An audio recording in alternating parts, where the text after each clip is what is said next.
E aí, tudo bem? Vamos falar agora sobre os exames laboratoriais em reumatologia. Nós, fisioterapeutas, precisamos entender o básico sobre os exames laboratoriais, porque o nosso paciente reumatológico vai trazer uma série de exames, sejam atualizados ou não, mas que a gente precisa entender o que eles significam e como isso vai impactar no nosso tratamento. Portanto, não é uma informação que você vai passar ali horas e horas e horas minuciosamente detalhando cada uma delas, mas também não vai pegar aquela informação e colocar de lado e esquecer que ela existe. Você precisa pensar as informações certas para que você a utilize com sabedoria. É um conjunto importante de informações que vão nos informar sobre o estágio da doença. Se a doença está no momento muito ativo, está no momento pouco ativo, se ela está estável. E a gente precisa conhecer pelo menos os principais, que são aqueles que mostram a atividade inflamatória no nosso paciente. E é sobre isso que a gente vai falar um pouco. Então vamos lá. O que é que você vai aprender? Você vai aprender a como analisar os exames de sangue que os pacientes hematológicos trazem para a gente durante a avaliação.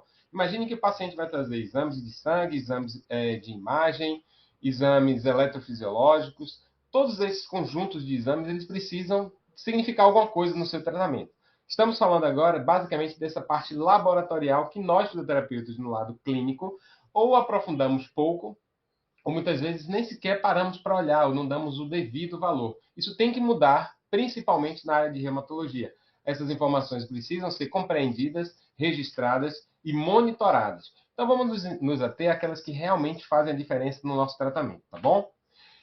Além disso, você vai saber também como usar essas informações que você já coletou na avaliação para auxiliar o seu diagnóstico e guiar o seu tratamento. E você deve conhecer esses principais exames laboratoriais. Isso não é uma opção de, se eu não souber, não vai influenciar em nada. Vai sim, porque elas indicam o estágio da doença. E a gente precisa saber em que estágio a doença está para que determinadas condutas possam ser valorizadas e outras retidas. Então, nosso tratamento vai depender muito, nossas condutas serão muito fluidas de acordo com a evolução da doença, tá bom? Então vamos lá. Primeiro grupo de exames que a gente precisa estudar são os testes de fase aguda, ou testes de atividade inflamatória, prova de atividade inflamatória. Dentre eles, deixa eu separar aqui, pronto. Dentre eles, a gente tem a proteína C reativa, a velocidade de hemossedimentação, alfa-1 glicoproteína, a eletroforese de proteínas, análise do líquido sinovial, que não é exame de sangue, é exame do líquido sinovial, como o próprio nome já diz, o fator reumatoide, que ele já é um pouco mais especializado, a gente estaria falando aqui já da imunidade adaptativa, não da imunidade inata, mas esses exames em especial, eles são os mais utilizados e nós vamos estudar agora um por um, tá? Proteína C reativa, ação absolutamente inespecífica, não quer nos dizer absolutamente nada se é uma doença reumatológica ou não. Ela é mais utilizada, mas sozinha a gente não tem como utilizar essa informação. Precisa de um contexto clínico e precisa de outras provas de atividade inflamatória para que comprovem a alteração da proteína C reativa. Tá? E a proteína C reativa ela vai estar mensurada em miligramas por decilitro. Se estiver abaixo de 1, pode ser apenas um exercício vigoroso ou um estágio que não significa doença nenhuma, muito pelo contrário, é um momento muito feliz da vida da mulher, que é a gravidez, uma gengivite, convulsão, processos depressivos que tenham alterado a fisiopatologia de alguma determinada doença, diabetes, obesidade, idade, tá? Agora, se tiver entre 1 e 10, vai indicar uma condição um pouco mais complexa, como infarto do miocárdio, neoplasia, pancreatite, doenças do tecido conjuntivo, artrite reumatoide, aí sim merece a nossa atenção. E se passou de 10 miligramas por decilitro, a gente está vendo condições que saltam aos olhos de tão graves que são, como infecções bacterianas sistêmicas ou agudas, né? Grandes traumas, vasculite sistêmica, são condições muito graves aqui, que realmente precisam de um acompanhamento maior. Então, a proteína C reativa indica uma atividade inflamatória sistêmica exagerada quando tem valores muito altos aqui. Mas o importante é que essa informação ela venha de preferência sequenciada. Ou seja, numa série temporal a gente consiga entender se ela está estável, se ela está aumentando ou se ela está diminuindo. Isso vai nos dar muito mais informação contextual, porque nossos pacientes, no geral, eles já vêm com um diagnóstico, já passaram por um reumatologista e o reumatologista concedeu a fisioterapia, ou pode ser aquele paciente que nunca tenha ido para um reumatologista e chegou lá para você com um quadro que você suspeita que é doença reumatológica. Então é interessante que você devolva ele para o reumatologista, encaminhe ele, porque o diagnóstico precisa ser feito com nível de detalhamento muito grande. Os médicos reumatologistas possuem uma habilidade considerável para fazer esses diagnósticos. Então, quanto mais especialista ele for, quanto mais minucioso e detalhista na avaliação esse médico for, mais facilmente ele chega ao diagnóstico do paciente. Nesse contexto dos exames laboratoriais, eles são meramente complementares e altamente inespecíficos, tá bom? Vamos sair agora da proteína C reativa e vamos para a velocidade de hemossedimentação, que significa cuja sigla é VHS, que é o volume de hemácias que se precipitam durante uma hora, tá? Então nós temos aqui 80 ml. Dessas 80 ml, durante uma hora, eu espero que eles se separem em coágulo, gel e soro. E fique um determinado volume aqui, tá? Esse determinado volume, espera-se que 20 ml seja para mulher e 15 ml para homem. Isso é uma faixa de normalidade. Mas se houver um acúmulo maior em ambos os casos, aí a gente tem um quadro de substâncias pró-inflamatórias muito ativas nessa região. Mas essa, de novo, é uma atenção que a gente precisa chamá-la aqui, porque isso tudo depende do contexto clínico. Temos condições em que pode ser apenas uma alteração decorrente da atividade vigorosa no dia anterior e não significa nada. Mas se o PCR está alterado, o VHS também, o paciente tem um histórico clínico, houve uma alteração aí do quadro da doença. Há uma atividade inflamatória acontecendo. Por que a gente precisa controlar as atividades inflamatórias? Porque toda vez que há uma inflamação, ela ataca diversos órgãos, dentre eles as articulações, e toda inflamação articulatória traz um dano residual. Então, cada ciclo inflamatório vai destruindo a estrutura das articulações, impactando na função, impactando em todas as áreas funcionais do nosso paciente. Tá? Ele vai ter uma limitação muito maior, vai ter uma restrição muito maior, e as adaptações precisarão ser feitas. Então, vamos controlar desde o início a atividade inflamatória do nosso paciente. E vamos seguir agora para um outro exame chamado alfa-1 glicoproteína ácida. Ela vai ser utilizada para indicar atividade inflamatória, só que em condições mais agudas. E isso pode ser tanto em processos infecciosos, inflamatórios, traumáticos ou tumorais. E o valor de normalidade é em torno de 41 a 121 miligramas por decilitro. Essa é uma faixa bem ampla, mas se está elevado além desse valor, eu tenho que ficar atento. Por quê? Porque ela pode indicar a existência de atividade inflamatória infecciosa junto com o PCR mais o VHS, tá? Então, a gente vai ficar atento a esses três exames aqui, mas a grande vantagem da alfa-glicoproteína é que ela nos sugere um quadro agudo com muito mais assertividade. Seu pico está lá em 12 horas após a lesão tecidual. Então, geralmente se solicita quando é algo muito agudo, muito inesperado, que do nada vem um paciente com um quadro muito agudo e se pede para ver logo qual é o caso dessa atividade inflamatória aí, tá bom? Vamos ver agora a eletroforese de proteínas. O que nos interessa são as proteínas totais, viu? Então, nós vamos olhar aqui as proteínas totais e ver se está dentro do valor de normalidade. Pode estar elevado, aí você fica atento, porque, a atividade inflamatória acontecendo aí. Mas pode estar baixo em alguns casos. E significa que há uma deficiência da ação dessas proteínas. Elas são necessárias, elas estão presentes, tá bom? E quando isso acontece, é comum em algumas doenças hematológicas, como o lúpus eritematoso sistêmico. A gente pode ver esta condição presente de estar mais baixo em doenças do tecido conjuntivo e o lúpus é mais comum, tá certo? Agora, além das proteínas totais, nós temos as frações de proteínas, tá certo? A albumina, alfa-1, alfa-2, beta-1, beta-2, globulina e a gama-globulina. Imagine agora que você está acompanhando de forma seriada essas frações. E aí, a gente pode observar que há uma redução da albumina e um aumento da gama-globulina.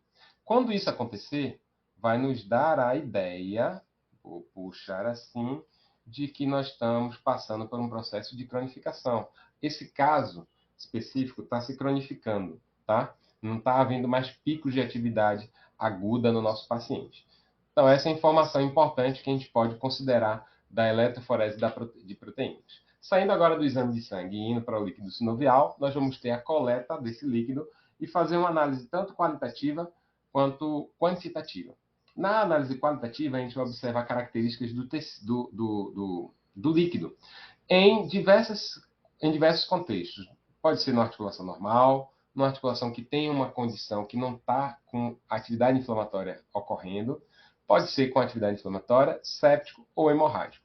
Então, na questão da transparência, vai estar normal com 4 cruzes, normal aqui também na atividade não inflamatória, mas começa a perder a sua transparência na atividade inflamatória, no séptico e no hemorrágico, ausência total de transparência. E é bem fácil a gente entender, porque aqui há uma contaminação muito grande, seja por bactérias ou pelo próprio sangue. Vendo agora a viscosidade. A viscosidade está normal, em articulações que não tem nenhuma lesão, começa a reduzir em atividades não inflamatórias, sabendo que a viscosidade do líquido é importante para que haja deslizamento das superfícies articulares, tá? E aí ela começa a reduzir na atividade inflamatória, perde totalmente aqui, mas na hemorrágica ela não perde tanto, perde um pouco, porque a gente tem ali um caráter de presença de sangue no local, a viscosidade ainda é preservada. A quantidade de leucócitos é pequena, nesses dois primeiros, mas aqui se observa que já há um aumento, porque existem focos inflamatórios bem esporádicos. Daqui em diante aumenta consideravelmente.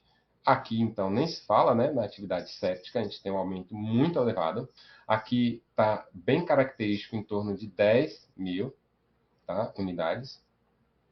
Já quando a gente fala do foco hemorrágico, não é um fator importante que preza, embora a gente possa ver um aumento sim, mas não tão considerável quanto a atividade inflamatória e no nível séptico. Agora, dentre os leucócitos presentes, a maior porcentagem de células polimorfonucleares, que são aquelas de primeira linha de defesa, está baixa, aqui, 25% desse número que é baixo. Aqui também 25%, mostra que não há uma atividade muito aguda acontecendo naquele local, mas percebe que daqui em diante há um aumento considerável. Aqui é atividade inflamatória agindo copiosamente, nos dois aqui. Então a gente precisa ter um olhar maior, principalmente para essa condição, ok? Além disso, a presença de hemácia não tem, vai estar presente na fase hemorrágica, que é o que a gente espera, né? Que esteja realmente presença de sangue, presença de hemácia nesse local. E quais são as doenças comuns em cada grupo desse daqui? No caráter não inflamatório, a gente está falando de condições degenerativas, como a osteoartrite, um trauma articular que cronificou, doenças difusas do tecido conjuntivo, como o próprio lúpus, tá? Aqui no caráter inflamatório engloba boa parte das doenças hematológicas que envolvem as articulações, as artropatias, tá? Artropatias inflamatórias crônicas, como artrite reumatoide, espondilite quilosante, lúpus, artrite gotosa, artrite psoriásica, a gota que eu já falei aqui para vocês. Nesse caso, a gente está falando de infecções bacterianas. E não é um exame tão comum. Geralmente, quando ele suspeita de uma condição de difícil diagnóstico, cujo líquido sinovial vai lhe fornecer. Então, cai muito na artrite séptica, que ele quer saber que bactéria é essa e como é que ele pode direcionar o melhor tratamento, tá? Falando agora de presença de sangue, a gente imagina uma hemartrose e dificilmente vai se pedir uma punção para ver como é que está lá. Mas pode acontecer, tá bom? Saindo do líquido sinovial, nós vamos ter um outro exame que não corresponde àquela imunidade inata, mas sim imunidade adaptativa, que é a produção de anticorpos IgM, IgG e IgA, que por sofrerem alguma alteração fisiopatológica serão denominados de fator reumatoide, tá? Então, o fator reumatoide nada mais é do que a imunoglobulina que atua como anticorpo. E está presente em 60 e 75% dos pacientes com artrite reumatoide. Mas não significa que ter artrite reumatoide vai estar com fator reumatoide positivo. Aliás, é isso que faz com que ele seja soro positivo para fator reumatoide ou soronegativo, já que nós temos um grupo de doenças soronegativas. A artropatia soronegativa. Dentre eles a espondilite quilosante, a artrite psoriásica, tá? A gente leva isso em consideração. Mas eu preciso salientar para vocês que o fator reumatoide estará presente em outras doenças que não são só reumatológicas, como doenças infecciosas, a endocardite bacteriana, a própria hepatite, alguns cânceres, como as neoplasias, tipo a leucemia, doenças difusas do tecido conjuntivo, que sim, são doenças reumatológicas, como o próprio lúpus, a esclerose sistêmica, a doença mista do tecido conjuntivo, e algumas doenças pulmonares. Então, eu preciso que o médico faça essa triagem corretamente para não taxar o paciente que deu fator reumatoide positivo como um paciente reumatoide. Isso precisa ser investigado com toda atenção, todo cuidado. Tá? Os valores de referência pelo método de nefilometria, e isso vem descrito nos exames laboratoriais, por isso que você tem que olhar o método para olhar para o valor de normalidade, que se for outro método, são outros valores de normalidade, tá? Mas geralmente é esse aqui. De 0 a 29 não reagente, está normal. De 30 a 79 fracamente reagente. Maior ou igual a 80 reagente. E a gente já começa a considerar aí uma doença reumatológica a ser investigada. Tá ok? Se não for, encaminha para o profissional específico. Saindo de fator reumatoide, vamos para o fator antinuclear. O que significa? Que nós estamos falando de novo de imunoglobulina, só que vai atacar os núcleos celulares, tá? E vai gerar uma destruição a nível celular. Está na família dos autoanticorpos, tá? Que vai destruir as células e isso está presente principalmente no lúpus. 99% dos casos de lúpus tem FAM positivo. De novo, isso não é uma certeza absoluta que ter FAM vai ter lúpus, mas há uma probabilidade muito grande. E hoje a gente já começa a falar em torno de 70%, não de 99%, porque os estudos estão crescendo e mostrando que há uma diversidade maior de patologias que pode ter o FAM positivo, tá certo? A frequência é variável principalmente nas doenças difusas do tecido conjuntivo, que nós precisamos estudar, e vamos estudar a principal delas, que é o lúpus. Mas nós temos outras, que são as miopatias, as esclerodermias e por aí vai, ok? O FAM sozinho jamais configura um diagnóstico, tá certo? Ele não é patognomônico de nada. Se deu positivo, ele pode ser um monte de coisa. A gente pensa, lógico, no lúpus, mas vai pensar em outras doenças. Daí a necessidade de trabalhar sempre com a clínica, tá certo? Então essas são as principais condições que a gente precisa estudar, que a gente precisa conhecer. Espero que esses exames laboratoriais, quando aparecerem, você consiga ter uma noção básica do que eles representam. E caso surjam condições novas, exames novos que vocês não dominem, nada impede vocês de estudarem um pouco mais sobre isso. Tem um livro muito interessante chamado Interpretação de Exames Laboratoriais para Fisioterapeutas, da editora Rubio. Vou até escrever aqui, ó. Editora Rubio, tá certo? E esse livro vai ajudar muito você na área de reumatologia e também na área hospitalar, já que dentro do hospital a gente vê exame o tempo todo, tá certo? Então fica com Deus, um grande abraço e até a próxima aula.